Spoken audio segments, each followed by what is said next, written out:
వి gold trusted gold buyers తాకట్టులో ఉన్న బంగారాన్ని విడిపించి ఈ రోజు ఉన్న మార్కెట్ ధరకే కొనబడును.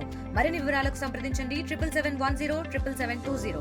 ప్రకృతి విపత్తు అంతా ఇంత కాదు. కామారెడ్డి ప్రజలను వేల కోట్ల రూపాయల నష్టం వాటిల్లిందనే చెప్పచ్చు. ఈ ప్రకృతికి పూర్తిగా రోడ్లన్నీ కూడా ధ్వంసమైన పరిస్థితి.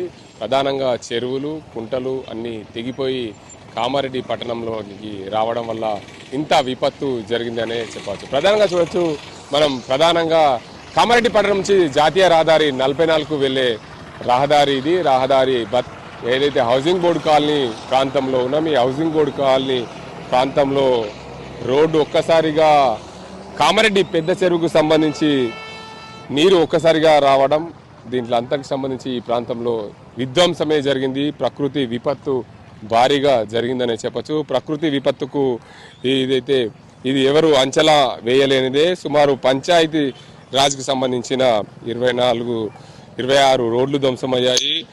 R&Bకి సంబంధించిన రోడ్లు, బీటీ రోడ్లు 35 ధ్వంసమైన పరిస్థితి నెలకొంది. దీనికి అంతటికి సంబంధించి భారీ విపత్తు నేపథ్యంలో భారీగా విధ్వంసమే జరిగింది.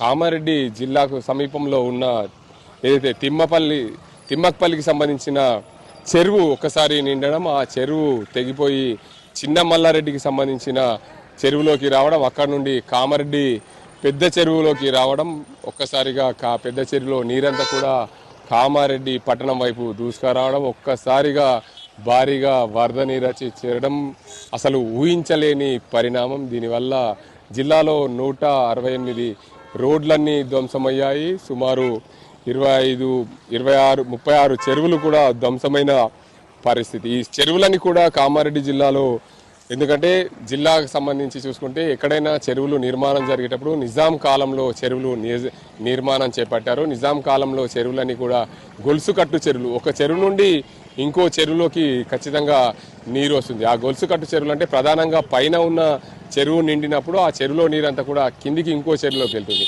ఆ చెరువు నుండి ఇంకో చెరువు, అట్లా ఒక గ్రామం ఉంటే ఆ గ్రామంలో సుమారు 4 నుంచి 6 చెరువుల వరకు ఉంటాయి. పెద్ద గ్రామం అయితే, చిన్న గ్రామం అయితే 2 నుంచి 3 చెరువులు ఉంటాయి. ప్రధానంగా ఆ గొలుసు కట్టు చెరువులు ప్రధానంగా ఎందుకంటే వ్యవసాయానికి అనుగుణంగా వ్యవసాయ భూములు ఎండిపోకుండా ఒక చెరువులో నీరు ఇంకో చెరువులకు తీసుకొచ్చే విధంగా ఆనాడు నిజాం కాలంలో చెరువుల నిర్మాణం జరిగింది. ఆ చెరువుల నిర్మాణమే నేడు వ్యవసాయానికి అనుకూలంగా ఉన్న మైరన్ ఇరిగేషన్ ప్రాజెక్టులు, కుంటలు. ఈ కుంటల వల్ల రైతాంగం పూర్తిగా వ్యవసాయం చేసుకుంటారు. ఈ వ్యవసాయం చేసుకున్న క్రమంలో ఒక చెరువు నిండితే ఇంకో చెరువులకు మాకు నీళ్ళు వస్తాయనే ఆశ ఎక్కువగా రైతుల్లో ఉంటుంది. స్థానికంగా గ్రామీణ ప్రాంతాల్లో అయితే గ్రౌండ్ వాటర్ పెరిగే దిశగా ఉంటుంది, తాగునీటి అవసరాలకు ఉపయోగపడుతుంది. అందులో భాగంగానే కామారెడ్డి ప్రాంత శివార్లో ఉన్న చెరువులు కానీ, ఏదైతే నిజామాబాద్ జిల్లాలో ఉన్న చెరువులు కానీ సేమ్ గొలుసుకట్టు చెరువుల నిర్మాణం జరగడం, నిజాం కాలంలో ఎక్కడైతే నిజాంలు ఎక్కడెక్కడే పరిపాలించారో ఆ ప్రాంతంలో ప్రాజెక్టులు లేని ప్రాంతంలో చెరువులు అధికంగా నిర్మించారో ఆ చెరువులు అధికంగా నిర్మించడమే ప్రధాన కారణం వ్యవసాయం సాగు జరగడం. వ్యవసాయం సాగు జరుగుతున్న క్రమంలో ఒక్కసారిగా చెరువులు నిండి భారీగా వరద రావడం, దీనికి అంతటికి సంబంధించి ఒకసారి విపత్తు ఏర్పడిన పరిస్థితి నెలకొంది. ఈ విపత్తు వల్ల భారీగా ధ్వంసమైంది. సుమారుగా సబ్స్టేషన్లు అయితే ఎన్నో సబ్స్టేషన్లు ధ్వంసమయ్యాయి. దానివల్ల అత్యధికంగా వరద నీరు ఇళ్లలోకి చేరింది. చాలా ప్రాంతాలు, గ్రామాలకు, పట్టణాలకు లింకులు తెగిపోయినాయి. ఆ ప్రాంతాలకు వెళ్ళలేని పరిస్థితి. 23 మండలాలు, 360 గ్రామాల్లో పూర్తిగా పంట నష్టం జరిగింది. సుమారు 64,193 మంది రైతులకు లక్షల ఎకరాల్లో పంట నష్టం. ప్రధానంగా వరి పంటనే అత్యధికంగా నష్టం వాటిల్లింది. దీనికి అంతటికి సంబంధించి జిల్లాలో ఇటీవల కాలంలో నిన్న నష్టపరిహారం అంచనా కానీ, రివ్యూకి సంబంధించిన సమావేశంలో కానీ జిల్లాకు సంబంధించిన ఇన్ఛార్జ్ మంత్రి సీతక్క అధికారులతో రివ్యూ సమావేశం ఏర్పాటు చేసినప్పుడు ప్రధానంగా 35 ఇళ్లు ధ్వంసమయ్యాయి. అందులో ఎందుకంటే 310 ఇళ్లు పాక్షికంగా ధ్వంసమయ్యాయి, 13 ఇళ్లు పూర్తిగా ధ్వంసమయ్యాయి. ఈ భారీ వర్షాల కారణంగా 2 మృతి చెందారు. కానీ విపత్తు ప్రళయం వేల కోట్ల లక్షల్లో చేరుకుంది. ప్రతి ఒక్కరు కూడా ఈరోజు నష్టపోయిన వారందరూ, ఈ విపత్తు వల్ల నష్టపోయిన వారందరూ కూడా మొదటి నుండి లెక్కించాల్సిందే, మొదటి రూపాయి నుండి పైకి ఎక్కాల్సిందే, మొదటి మెట్టు నుండి మళ్ళీ మెట్లు ఎక్కాల్సిందే అనే చెప్పవచ్చు. ఎందుకంటే ఈ నష్టం ఇంత అంతా కాదని, ఈ నష్టం వల్ల భారీగా ప్రజలు నష్టపోయారు, ప్రభుత్వానికి కూడా నష్టం జరిగింది. వీటన్ని నిర్మాణం చేపట్టాలంటే కొన్ని రోజుల సమయం అయితే పడుతుంది. ఆ రోజుల సమయం వరకు ప్రధానంగా లింక్ రోడ్లన్నీ కూడా కట్ అయ్యాయి, చెరువులు కూడా ధ్వంసమయ్యాయి. ఆ లింక్ రోడ్లు, పట్టణంలోని చెరువులు వీటన్నిటిని కూడా బాగు చేస్తే ప్రజలు మరింత మెరుగుపడే అవకాశాలు ఉంటాయి. కాబట్టి ప్రభుత్వం త్వరితగతిన ఈ చర్యలన్నీ చేపట్టాలని స్థానిక ప్రజలు కోరుతున్నారు. ప్రధానంగా ఇది కామారెడ్డి పట్టణానికి అదేవిధంగా హైదరాబాద్ రోడ్డుకు లింక్ కలిపే రహదారి. ఇది జాతీయ రహదారి 44కు లింక్ కలిపే రహదారి. ముందుగా జాతీయ రహదారి కాకముందు ఇదే ప్రధాన జాతీయ రహదారి. హైదరాబాద్ నిజామాబాద్కు మధ్యలో కామారెడ్డి. ఈ రహదారి చూడొచ్చు, భారీ వర్షాలు కురిసిన నేపథ్యంలో పూర్తిగా ధ్వంసమైన పరిస్థితి. ఒక్కసారిగా భారీగా వరద రావడంతో రోడ్లన్నీ ధ్వంసమైన పరిస్థితి నెలకొంది కామారెడ్డి పట్టణంలో. ఈ వరదల వల్ల కామారెడ్డి పట్టణంలోని అనేక రోడ్లన్నీ కూడా ధ్వంసమైన పరిస్థితి.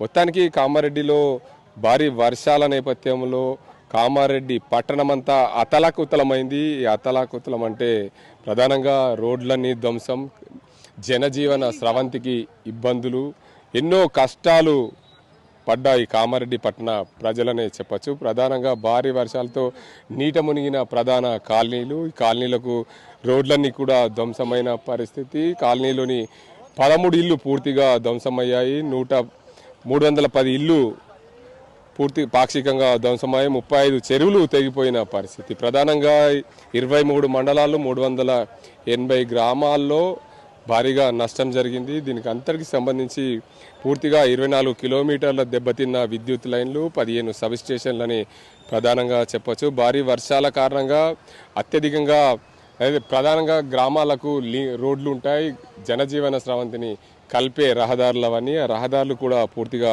భారీ వర్షాల నేపథ్యంలో ధ్వంసమైన పరిస్థితి. జిల్లాలో పంచాయతీరాజ్ రోడ్లు, జాతీయ రహదారులు, అదేవిధంగా లింక్ రోడ్లు ఎన్నో ధ్వంసమైన పరిస్థితి. మొత్తంగా కామారెడ్డి పట్టణంలో చూసుకుంటే 168 వరకు రోడ్లన్నీ కూడా ధ్వంసమైన పరిస్థితి. కామారెడ్డి జిల్లాలో భారీగా రోడ్లన్నీ ధ్వంసమయ్యాయి. రోడ్ల పరిస్థితి చూస్తే అగమ్య గోచరంగా మారిందని చెప్పొచ్చు.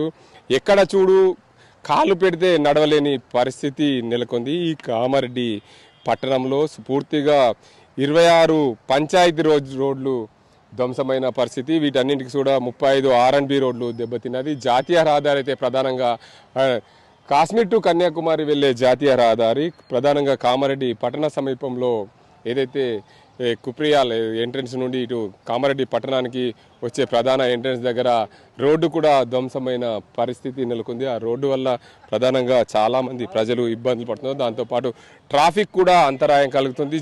ఒక 50 కిలోమీటర్లు ప్రయాణం చేయాలంటే సుమారు 4 గంటల సమయం పడుతుంది. దానివల్ల ప్రయాణికులు ఎంతో ఇబ్బందులు పడుతున్న పరిస్థితి. మరోవైపు జిల్లా వ్యాప్తంగా చూసుకుంటే సుమారు 168 రోడ్లు అన్నీ ధ్వంసమైన పరిస్థితి. చిన్న రోడ్లు, లింక్ రోడ్లు, సీసీ రోడ్లు, అదేవిధంగా కాలనీలలో ఉండే రోడ్లు, అయితే ఫార్మింగ్ రోడ్లు, కొన్ని బండ్ల బాటాలు, గ్రామాలకి వెళ్ళలేని రహదారులు ఎన్నో ఉన్నాయి. ఆ రహదారుల వల్ల చాలా ఇబ్బందులు పడుతున్నారు ప్రజలు. దీనికి అంతటికి సంబంధించి పూర్తి స్థాయిలో కామారెడ్డి పట్టణంలో భారీగా నష్టమైతే జరిగింది. ఈ నష్టాన్ని పూడ్చాలంటే చాలా వర్ణాతీతమని చెప్పుకోవచ్చు. దీనికి అంతటికి సంబంధించి విద్యుత్ లైన్లు, విద్యుత్ సబ్ స్టేషన్లు కూడా పూర్తిగా ధ్వంసమైన పరిస్థితి. దాంతోపాటు ఈ బ్రిడ్జికి పక్కనే ఉన్న ఏదైతే కార్ షెడ్ ఉంటుంది, కార్ షెడ్కి సంబంధించి ఇక్కడ కార్లన్నీ కూడా ధ్వంసమైనవి. ఏదైతే జిఆర్ కాలనీలో సుమారు 30-35 ఇండ్లు ఉంటాయి. ప్రతి ఇంటికి ఒక కారు ఉంటుంది, దాంతోపాటు ట్రాక్టర్ ఉంటుంది, వ్యవసాయానికి సంబంధించిన అన్నీ కూడా ధ్వంసమయ్యాయి, కొట్టుకపోయాయని చెప్పి కాలనీ వాసులు చెప్తున్నారు. ఏది చేసినా 1 రూపీ నుండి మొదలు పెట్టాలి, ఎందుకంటే ఎన్ని రోజులు చేసిందంతా కూడా నీటి పాలు అయింది అంటారు. కామన్గా బూడిదల పోసిన పన్నీరు అంటే సమాధానంగా సామెత ఉంటుంది కానీ ఇది నీటిలో పోసిన వ్యర్థంగా మారిందని చెప్పచ్చు. చూడొచ్చు ఇది ఎంత ధ్వంసమైంది. రోడ్లన్నీ కూడా ధ్వంసమైన పరిస్థితి నెలకొంది. దీంతోపాటు కామారెడ్డి పట్టణం కూడా పూర్తిగా అతలాకుతలమైందని చెప్పొచ్చు. కామారెడ్డి పట్టణంలోని ప్రధానంగా ఏదైతే జిఆర్ కాలనీ, హౌసింగ్ బోర్డు ప్రాంతంలో ఉన్నాం, దీనికి అందరికి సంబంధించి ఈ రోడ్లన్నీ ధ్వంసం కావడంతో ఎంతో ఆందోళన చెందుతున్నారు కాలనీ వాసులు, పట్టణ ప్రజలు అనే చెప్పచ్చు. మొత్తానికి ఇక్కడ ఈ ప్రాంతంలో చూస్తే ఏదైతే ఎంతో దుర్భరమైన స్థితి ఇక్కడ ఏర్పడిందనే చెప్పచ్చు. ఎందుకంటే ప్రధానంగా ఈ రహదారి వెంట కాశ్మీర్ టు కన్యాకుమారి వెళ్ళే జాతీయ రహదారి కామారెడ్డికు ఎంట్రన్స్లో పూర్తిగా రోడ్డు అంతా కూడా దెబ్బతింది. అదేవిధంగా కామారెడ్డి పట్టణంలో అయితే పూర్తిగా జిఆర్ కాలనీ హౌసింగ్ బోర్డు వద్ద రోడ్డు అంతా కొట్టుకుపోయిన పరిస్థితి. దీంతో పాటు అయితే బిక్నూర్ వద్ద కానీ జంగంపల్లి వద్ద కానీ రోడ్లన్నీ కూడా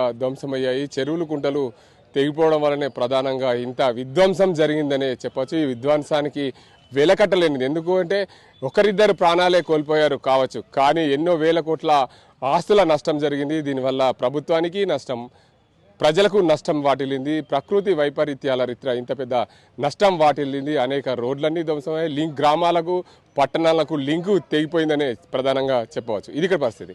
కెమెరా సజిన్తో గంగారెడ్డి, RTV, కామారెడ్డి జిల్లా. తెలుగులో న్యూస్ కి ఫాస్టెస్ట్ యాప్ ఇప్పుడు టోటలీ న్యూ అవతార్లో జస్ట్ 5 seconds లో కంప్లీట్ న్యూస్.